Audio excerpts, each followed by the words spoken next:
I'm Niyama Fulkroad, and I am the Middle and Upper Division Guidance Counselor, and my favorite poem is Birches by Robert Frost. It's my favorite poem because it reminds me of my childhood growing up in upstate New York on a farm, and it just brings back all sorts of nostalgia for me.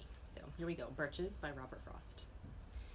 When I see birches bend to left and right across the lines of straighter, darker trees, I like to think some boy's been swinging on them. But swinging doesn't bend them down to stay as ice storms do. Often you must have seen them loaded with ice a sunny winter morning after a rain. They click upon themselves as the breeze rises and turn many-colored as the stir cracks and crazes their enamel. Soon the sun's warmth makes them shed crystal shells, shattering and avalanching on the snow crust. Such heaps of broken glass to sweep away, you'd think the inner dome of heaven had fallen.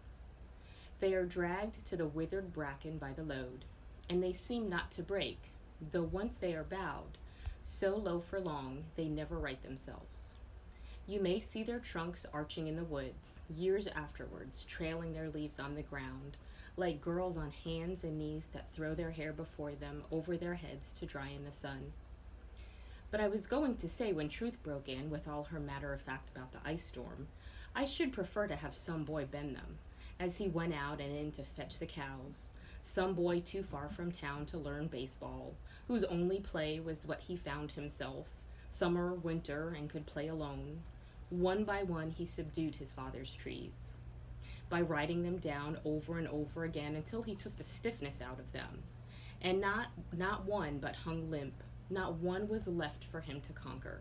He learned all there was to learn about not launching out too soon, and so, not carrying the tree away clear to the ground, he always kept his poise to the top branches, climbing carefully with the same pains you used to fill a cup up to the brim and even above the brim.